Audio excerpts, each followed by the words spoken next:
अद्भुत संत श्री रामदास जी बाबा का जीवन चरित्र, जिनके साथ ठाकुर जी रात को भागे। श्री कृष्ण की लीला को समझ पाना एक आम इंसान के बस में नहीं।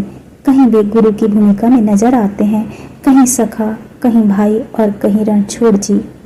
श्री द्वारकापुरी के समय भी डाकोर नाम का एक गांव है। वहां श्री रामदास जी नाम के भक्त रहते थे। वे ही एकमात्र अकिंचन भक्त थे जिनके घर पर संत सेवा होती थी। वे प्रत्येक एकादशी को द्वारका जाकर श्री रणछोड़ जी के मंदिर में जागरण कीर्तन करते थे और आने जाने में सारा समय निकल जाता था। वे तुलसी का गमला सिर पर रखकर चलते और वहां पहुंचते पहुंचते तुलसी जी में मंजरी आ जाती थी। कीर्तन करते करते चलते थे। अब इनका शरीर वृद्ध हो गया। तब ठाकुर जी ने कहा, अब आपको द्वारिका नहीं आना चाहिए। हम तो सर्वत्र ही व्याप्त हैं, वहीं से मेरा स्मरण करके जागरण कर लिया करो। तो इन्होंने कहा, ठीक है, आपकी आज्ञा तो देवी देवता भी नहीं टाल सकते, लेकिन क्या करें, जैसे जैसे समय आता है हृदय खुद ही आपके चरणों में पहुंचने के लिए व्याकुल हो उठता है और मैं समझ ही नहीं पाता। और ये सुनकर ठाकुर जी के नेत्र भर आए। तो ठाकुर जी ने कहा, भक्त जी, जो दशा आपकी है वो दशा हमारी है। हम भी एक एक पल पल युग युग की भांति बिताते हैं। मेरे भक्त कब आवेंगे? जैसे तुम्हें हमारा वियोग सहन नहीं होता, वैसे हमें भी सहन नहीं होता। तो ठाकुर जी बोले, इस बार जब आओ तो बैलगाड़ी लेकर आना, क्योंकि तुम्हारा कष्ट मुझसे सहन नहीं होता। मैं तुम्हारी बैलगाड़ी में बैठकर तुम्हारे घर चलूंगा। तो बाबा बोले, कैसे चलोगे? पुजारी पंडा रोकेंगे नहीं? तो ठाकुर जी बोले, वो तो शयन आरती कर चले जाएंगे अपने अपने घर, वहां तो केवल आप और हम होते हैं। बाबा बोले, पुजारी मंदिर में ताला लगाकर चले जाते हैं, आप कैसे बाहर निकलोगे? तो ठाकुर जी बोले, देखो, प्यार में सब कुछ करना पड़ता है।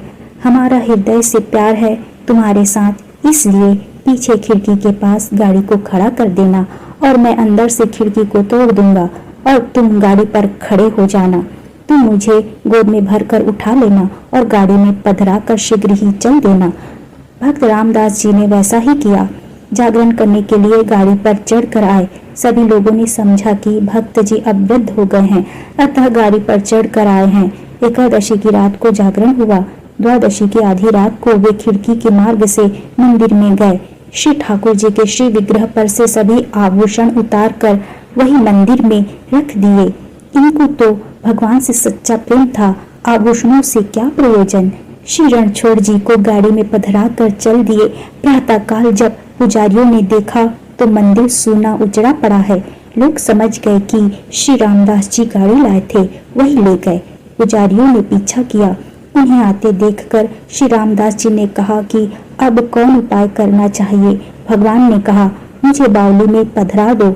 भक्त ने ऐसा ही किया और सुखपूर्वक गाड़ी हाँक दी। पुजारियों ने रामदास जी को पकड़ा और खूब मार लगाई। इनके शरीर से बहुत से घाव हो गए। भक्त जी को मार पीट कर पुजारी लोगों ने गाड़ी में तथा गाड़ी के चारों ओर भगवान को ढूंढने लगे, पर वे कहीं नहीं मिले। तब सब पछताकर बोले कि इस भक्त को हमने बेकार ही मारा। इसी बीच उनमें से एक बोल उठा, मैंने इस रामदास को इस ओर से आते देखा, इस ओर यह गया था, चलो वहां देखे। सभी लोगों ने जाकर बावली में देखा तो भगवान मिल गए। उसका जल खून से लाल हो गया था। भगवान ने कहा, तुम लोगों ने जो मेरे भक्त को मारा है, उस चोट को मैंने अपने शरीर पर लिया है, इसी से मेरे शरीर से खून बह रहा है। अब मैं तुम लोगों के साथ कदापि नहीं जाऊंगा।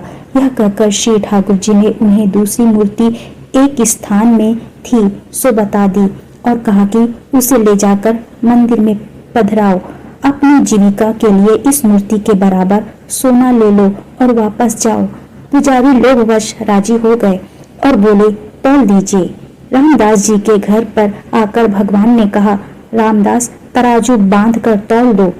रामदास की पत्नी के कान में एक सोने की बाली थी, उसी में उन्होंने भगवान को तौल दिया और पुजारियों को दे दिया।